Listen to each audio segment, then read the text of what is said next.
ਇਹ ਸਾਡਾ ਆ ਗਿਆ ਇਹ ਇਸ ਪਾਸੇ ਜਿਹੜਾ ਸਾਡਾ ਆ ਰਿਹਾ ਇਹ ਜਿਹੜੇ ਤੱਕੀ ਵਾਲੇ ਚੌਕ ਨੇ ਇਹ ਤੱਕੀ ਵਾਲੇ ਚੌਕ ਹੀ ਆ ਗਿਆ ਇਹ ਫਿਰ ਉਹ ਅਸਾਂ ਸਿਨੂ ਵਾਲੇ ਪਾਸੇ ਕਰਦੇ ਤੱਕੀ ਵਾਲੇ ਚੌਕ ਇਹ ਜਾਮੇ ਮਸਜਿਦ ਆ ਗਈ ਇਹ ਜਾਮੇ ਮਸਜਿਦ ਦੇ ਬਾਹਰ ਪੂਰੇ ਦਾ ਪੂਰਾ ਗਿਰਾਂ ਕਵਰ ਕੀਤਾ ਸਾਰਾ ਪਾਸੇ ਇਹ ਸਜੋਲ ਜੀ ਹੋਰਾਂ ਨੇ ਮਹੱਲੇ ਹੋ ਗਏ ਨੇ ਉਸ ਪਾਸੇ ਇਹ ਪੂਰਾ ਦੇ ਗਿਰਾਇਆ ਦੇ ਪਾਸੇ ਇਹ ਸਾਡਾ ਆਪਣਾ ਹੁਣ ਦਫ਼ਤਰ ਦੇ ਵਿੱਚ ਜਿਹੜਾ ਅਸੀਂ ਬੈਠੇ ਮੁਕਾਲਮਾ ਕਰਦੇ ਦਫ਼ਤਰ ਦੇ ਬਾਹਰ ਆ ਗਿਆ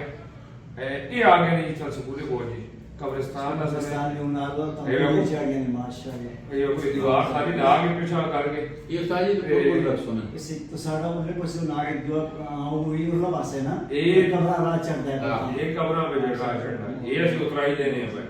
ਤੇ ਇਹ ਅਸਾਂ ਸਾਰੇ ਇਸ ਜਗ੍ਹਾ ਸਾਫ਼ ਕਰਾ ਕੇ ਤੇ ਕਬਰਿਸਤਾਨ ਸਾਡੇ ਇੱਧਰ ਆ ਜਾਣੇ ਬੜੀ ਪੂਰੀ ਹੋ ਗਈ ਜਗ੍ਹਾ ਲੱਗਦਾ ਤੇ ਬਾਕੀ ਸਾਡਾ ਹੈ ਹੋਰ ਵੀ ਕੈਂਪ ਨਰਸਰ ਦੇ ਮੈਂ ਵੱਡਾ ਰੋਡ ਹਾਂ ਇਹ ਵੱਡਾ ਰੋਡ ਨਹੀਂ